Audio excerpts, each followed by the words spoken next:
है कि every other person you get a chance to talk to, वो आपको जब अपनी करंट सिचुएशन बताएगा ना, उसमें वो अपने फियर्स और अपनी एंजाइटी का ज़रूर जिक्र करेगा। अब उसमें वो डिफरेंट बातें कर रहा होता है, कभी किसी की कोई प्रॉब्लम होती है, किसी की कोई प्रॉब्लम होती है, बट इट इज़ एविडेंट कि आजकल के ज़माने में अगर आप देखो कि लोगों का जो स्ट्रेस लेवल है वो क्या है, या अगर आप आजकल के ज़माने में देखो कि उनकी जो रूटीन्स हैं और जिस तरह जो भी उनकी जॉब्स हैं और जो भी उनकी वरीज हैं सारी, अगर वो देखो तो इट इज़ एविडेंट कि हर बंदे के घर में कहीं ना कहीं एक एंजाइटी का एलिमेंट पाया जा रहा है। And when I bye the way mention anxiety, I am not saying clinical depression. मैं क्लिनिकल एंजाइटी या क्लिनिकल डिप्रेशन की बात नहीं कर रहा, वो ना हमारी फील्ड है, ना हम उसको बोल सकते हैं। वो मैं बड़ी क्लियर हूँ मैं उसके ऊपर कि clinical depression is to be treated by a psychiatrist and the medical professionals, वो हमारा काम नहीं है, ठीक है। बट हर चीज़ क्लिनिकल डिप्रेशन के अंदर फॉल करती नहीं है, that's my understanding, I could be 100% wrong, ठीक है। तो मैं बल्कि अपनी बेगम को कहता होता हूँ कि जब भी मैं कहता हूँ कि I that's my understanding I could be wrong, तो वो आगे से कभी कभी कहती है कि यू कुड बी 100% रॉन्ग। मैं कहता हूँ ठीक है, तो ज्यादातर Yes. यही होता Begum is always right. Begum is है। 100% right. बेगम इज 100% राइट, बिल्कुल बिल्कुल।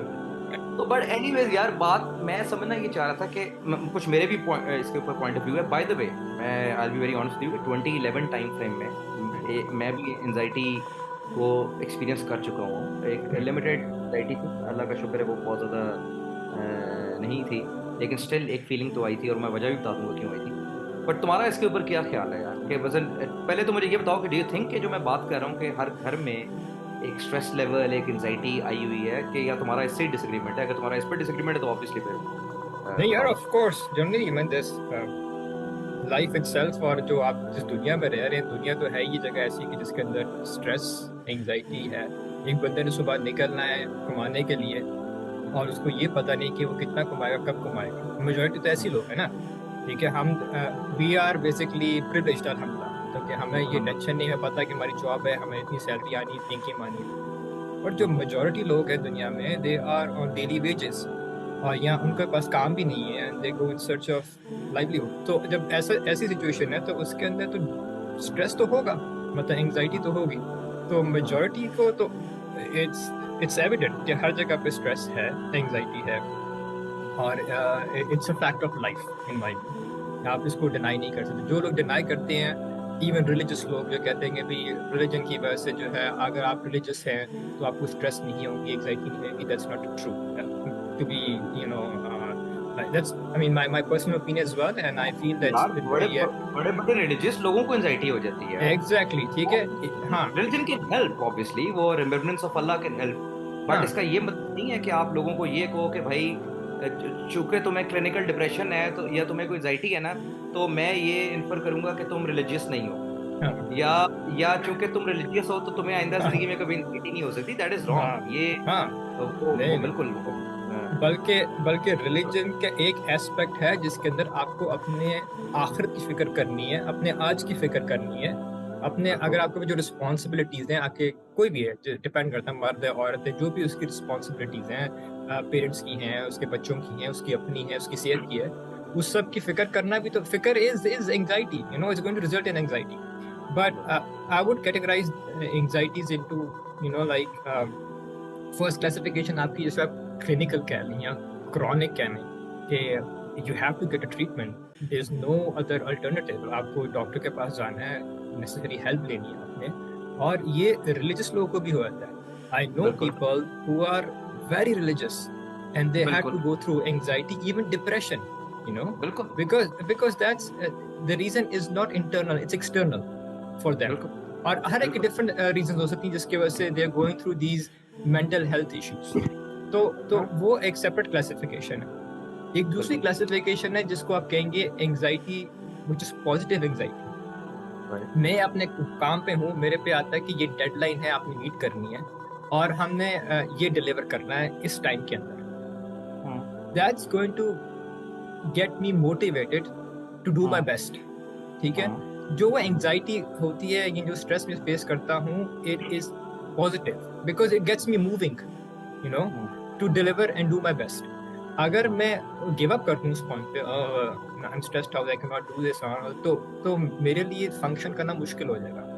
तो इसीलिए आपकी लाइफ के अंदर कुछ चीजें जो हैं, जो आप करते हैं, जो मूवमेंट है जिसे कहते हैं, you know, Allama Iqbal has by the way a whole lecture in concept of movement in Islam, right? So movement itself is very important in human beings.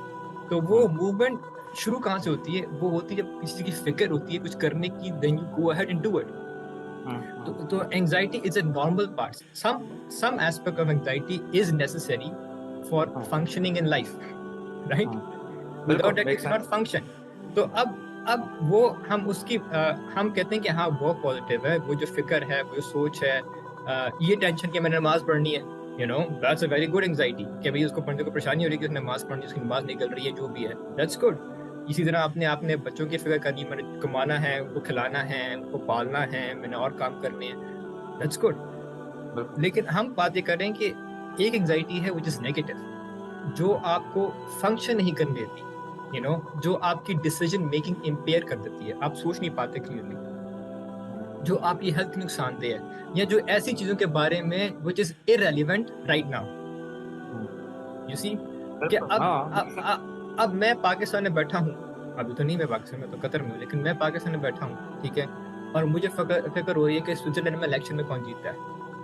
It's an irrelevant सोच for me at this point, जबकि मेरे पास और बड़े issues हैं सोचने के life में। बिल्कुल बिल्कुल। तो ये जो हम एक्सेस अपने अंदर जहन में डाल लेते हैं ना, कि अपनी भी फिक्रें डाली हुई हैं, दूसरों की भी डाली हुई हैं, सियासत की भी डाली हुई हैं, हर चीज की हमने अपने जहन में बिल्डअप कर रहे हैं। तो इंसान है ना, वो बिल्डअप बिल्कुल होता जाएगा, तो एट द पॉइंट वो कहीं ना कहीं क्रैश करेगा। एब्सोल्युटली। मैं तुझे एक बड़ी मजेदार बात बताता हूँ मानी, कि मैंने अभी जिक्र किया था ब्रीफली कि 2011 में ना मुझे एनजाइटी हुई थी थोड़ी सी, ठीक है। उसके रिलैप्स भी हुए थे। अल्लाह का शुक्र है कि आई एम ओवर इट। कभी वो आ भी सकती है, वल्लाहु आलम, अल्लाह ताला महफूज फरमाए, आमीन सुम्मा आमीन। But I let you know कि जब मुझे एंजाइटी हुई थी ना तो हुआ क्या था बेसिकली। तो यार there was a friend of mine, a dear friend of mine, and I lost him बड़ी कम एज में, बेचारा he left us. Sudden death थी, यकीन भी नहीं आया शुरू में, और सारा he was a good colleague. तो जब मैं वापस आ रहा था ना उसकी अफसोस वगैरह करके, जब घर वालों से मिलके वापस आ रहा था, तो ज़रा वो दूर जाना था, ड्राइव करके गए थे, वापस आ रहे थे। तो वापसी पे ना जब मैं ड्राइव कर रहा था ना, तो I had a feeling for the first time के, एक फीलिंग ऑफ एम्प्टीनेस, ठीक है।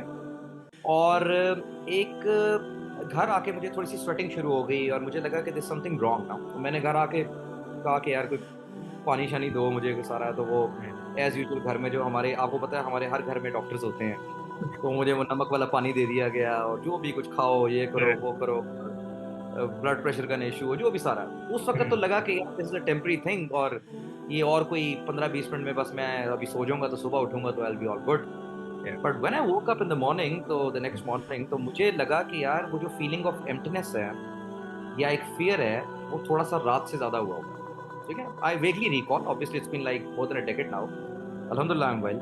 बट मुझे वो याद, आई वेगली रिकॉल कि वो क्या था। अच्छा, मैंने उसको इग्नोर किया एक दिन, 2 दिन, बट देन आई रियलाइज्ड कि यार मैं थोड़ा स्लो हुआ हूँ, मैं अपने काम में स्लो हुआ हूँ। अगर सामने लैपटॉप खुला है तो वो लैपटॉप, अगर मैं एक ईमेल 15 सेकंड्स में रीड कर लेता हूँ, तो मैं 1 मिनट में रीड कर रहा हूँ, तो दिस दिस समथिंग रॉन्ग।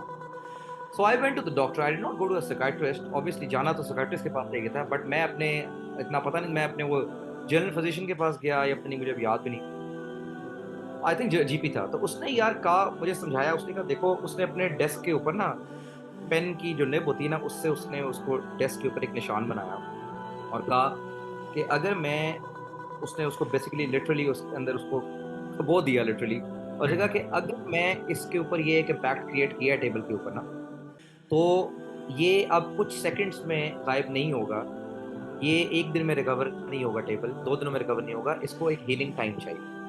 तो उस हीलिंग टाइम में जो तुमने पहली बार उसने आइडेंटिफाई किया कि this is anxiety because you lost your friend, and when you lose a dear one, तो ऑब्वियसली कुछ इंपैक्ट आ जाता है कुछ लोगों के ऊपर जो कि जरा नरम दिल के होते हैं, वटेवर। लेकिन उसने कहा कि इसका एक हीलिंग टाइम होगा, ठीक है।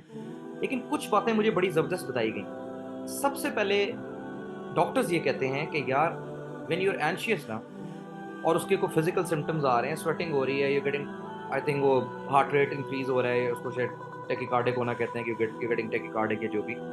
तो उस केस में आपने सबसे आइडेंटिफाई करना है कि what is the root cause. अच्छा, मेरे केस में मानी जो अल्लाह का बहुत करम था वो ये था कि मुझे रूट कॉज नजर आ रही थी कि यार मैं मैं वापस आ रहा हूँ एक बंदे के डेथ से और मुझे ये प्रॉब्लम शुरू हुई है। लेकिन कई लोगों की रूट कॉज इतनी क्लियरली आइडेंटिफाइड नहीं होती, बिकॉज वो शायद किसी की डेथ से नहीं होती, वो बिल्डअप हो रही होती है over a period of years. और by the time they get anxious and they start getting the symptoms, they are not able to identify and related to a particular root cause कि ये किसकी वजह से हो रही है, क्योंकि इतना कुछ चल रहा होता है जिंदगी में। मेरे केस में इट वाज इजियर। अच्छा, मैंने उस डॉक्टर्स के कहने पे मैंने उस रूट कॉज को एड्रेस करना शुरू कर दिया, और मैंने fear of losing a dear one और अ लव्ड वन और the concept concept of death, हम सब ने इस दुनिया से जाना है, वो उसको मैंने स्टडी करना शुरू कर दिया। और जब मैंने उसको स्टडी किया तो मुझे समझ आ गई कि यार ये तो एक डरने की चीज ही नहीं है। ऑनेस्टली, ये डरने की चीज नहीं है। हम चूंकि इसको एक्सेप्ट नहीं कर रहे तो हम डर रहे हैं। जब आप इसको एक्सेप्ट कर लोगे और ट्रांजिशन फेजेस को समझ जाओगे तो ये डरने की चीज है ही नहीं। If all you need to do is you need to prepare, but as long as you preparing तो यू आर सेफ इंशाल्लाह अल्लाह ताला के हुक्म से। तो वो एक सेपरेट सब्जेक्ट है, उसके ऊपर बाद में बात करेंगे। बट अभी coming back to the topic के रूट कॉज आइडेंटिफाई करना बड़ा जरूरी है। अब मैं जिस तरफ डिस्कशन को ला रहा हूँ ना वो ये है कि यार हमारे लोगों को जब एंजाइटी होती है ना, तो सबसे पहला काम जो उन्होंने करना है वो ये है कि वो रूट कॉज को आइडेंटिफाई करें कि वो कौन सी फीलिंग है, वो कौन सी सिचुएशन है, वो कौन से सर्कमस्टांसेस हैं जिनसे ये ट्रिगर होती है मेरी feeling. It's all about your chemical reactions in your brain ना। आपके न्यूरोट्रांसमीटर्स हैं, केमिकल रिएक्शंस हैं, उनका इम्बैलेंस क्रिएट हो रहा है। वो क्या वो क्या एक्सटर्नल फैक्टर है जो उसको कॉज कर रहा है। अब मैं आपको छोटी सी एक बात बताता हूँ, अगेन अपनी जिंदगी की एग्जांपल देता हूँ यार। मेरे वालिद साहब की डेथ जनवरी 10 जनवरी 1984 को हुई थी, अल्लाह ताला उनकी मग़फ़िरत फरमाए, आमीन। And I was just close to 4 months old back then at the time, ठीक है, तो 4 महीने का था मैं लगभग। तो मैंने अपनी जिंदगी में वालिद साहब को नहीं देखा, लाइक उस तरह होश में नहीं देखा, ठीक है।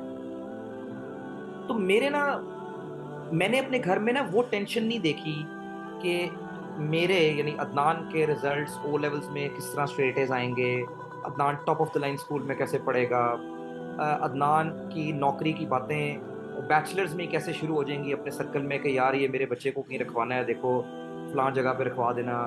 मैंने अपनी लाइफ में या यूएस के कौन से स्कूल में भेजना है, उसके लिए जो hundreds of thousands of dollars चाहिए वो आज से सेव करना शुरू करें ताकि अदनान कल को एमआईटी में पढ़ सके। एग्जाम्पल दे रहा हूँ, मैंने वो चीज़ें अपने घर में नहीं देखी। My mom was going through a lot and there were bigger problems to handle then to worry about कि अदनान आईवी लीग में जाएगा या किस तरह जाएगा नहीं जाएगा। There were bigger problems to solve and father was not there, ठीक है। तो चूंकि मैंने अपनी जिंदगी में देखा कि मुझे अल्लाह ताला ने सेट कर दिया है, ठीक है, and I am happy with my career, अल्लाह का शुक्र इंशाल्लाह, और होपफुली आगे भी अल्लाह ताला अपना खास करम फरमाए, आमीन। तो मैंने रियलाइज किया मानी कि अगर मेरे अबू जिंदा होते और वो बहुत फिक्र कर रहे होते तो भी शायद आउटकम यही होता यार। तो देयर वाज समबडी